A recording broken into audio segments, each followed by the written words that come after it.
Hey guys, welcome back to Team DTV. We are back here at the Philippine International Motor Show. Nabubulol ako. Dito sa World Trade Center. Today is Friday, October 25. Second day of this 4-day event. Eto, dito tayo sa loob ng Ranger Raptor 3.0 V6. Di ba ito yung matagal nating inaantay na mini-wish nating makarating dito sa atin? Matagal na itong meron sa Australia, di ba?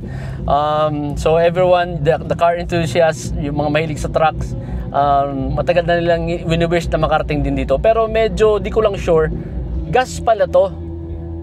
I thought yung V6 na inaantay natin was diesel. I'm not sure kung may diesel version.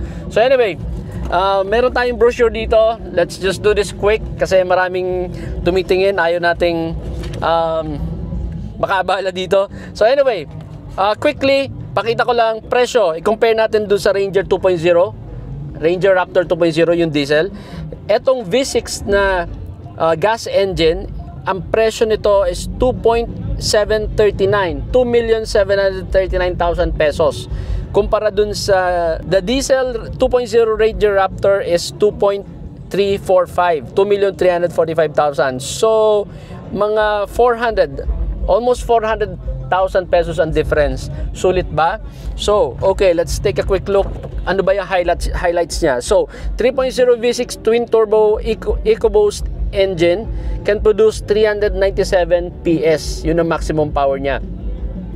As expected, kapag gas engine, mas mataas talaga ang horsepower kumpara sa diesel. And then pati torque nito mataas, 583 Newton meters of torque.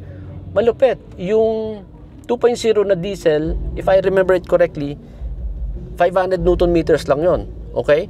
Mated with 10-speed automatic transmission, okay? With an anti-lag system available in Baja mode that is intended for off-road use only. As we all know, Ranger Raptor naka-FOX suspension. This is now FOX 2.5, live valve internal bypass shock absorbers. Okay? And then, eto pa, front and rear locking differentials. Wow! Alam ko yung previous, yung diesel, rear locking lang siya, wala siya sa front. And then, selectable exhaust modes. Wow! Control Raptor Rumble. Choose from quiet, normal, sport, and Baja exhaust modes. Hanep, may mga ganun na siya. And then, front and rear performance seats. The cabin features jet fighter-inspired sport seats both in the front and rear. So, eto, jet fighter daw ang design. Hindi ko masyadong maalala, pero kahit naman yung dati na Raptor na upuan, maganda talaga eh. Diba? So, dito sa loob, honestly, parang wala akong masyadong nafe-feel na difference. Maganda kahit pa yung previous yung diesel, gwapo pa din, hindi ko masyadong nakita yung difference. So nandiyan yung red accent, may Raptor logo dito. So black headliner, and then yung mga auxiliary switches dito, noise cancellation microphone, and yeah, the same suede material dito, the same door handle, yung lock niya nandito nakatago.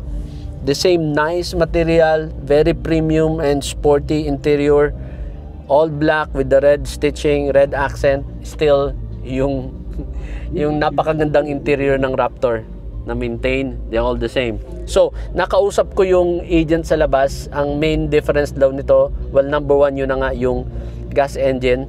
Tapos yung tailpipe niya, dalawa.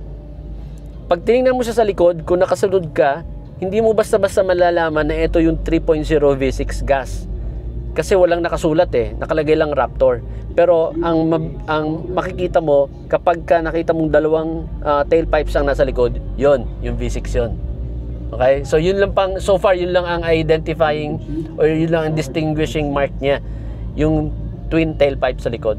Overall dimension pare-pareho. Walang pinagkaiba. Again sa engine, 210 yung diesel, yung PS niya. Ito 397.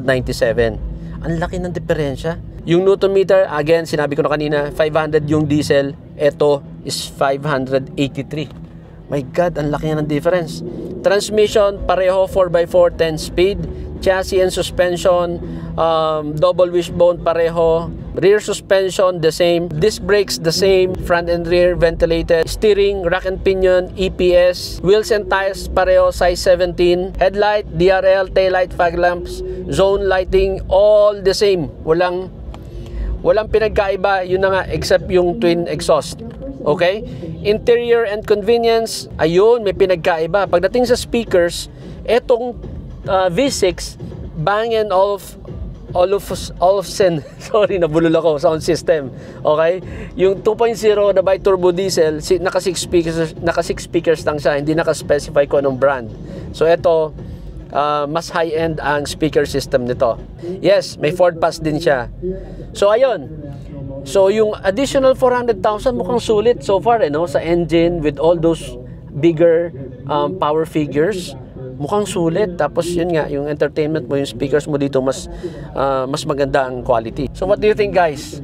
For about 400, almost 400, 390,000 price difference, sulit ba? Well, of course, you are buying a performance truck, di ba? Syempre, pag performance, panglalaruan mo to, the least of your concern is the gas consumption. Kasi syempre, yung iba sasabihin, malakas yan, makonsumo yan. Well, expected mo yan. Gasolina siya, V6 siya, and with those power figures, natural, saan niya kukunin yung power kundi sa gas, sa gasolina, di ba? So, wag natin pag-usapan ng gas consumption. Given yan, pag bibili ka ng Raptor, may pang-gasolina ka. So, ayun, quick look lang, guys. Next time, subukan natin makabisita ulit kay sa Ford BGC, and subukan natin kung makapag-test drive tayo, and then we can do a more in-depth review. For now, that's it. Kung may oras pa kayo, sana ma-publish namin ito ng mas maaga. If you have time, habol kayo dito sa PIMS hanggang Sunday pa to. Alright? That's it, guys. Thank you for watching. As always, drive safe. Bye. On to our next car. Stay tuned. Please do not forget to follow our social media accounts. We are on YouTube, Facebook page, Instagram, and TikTok.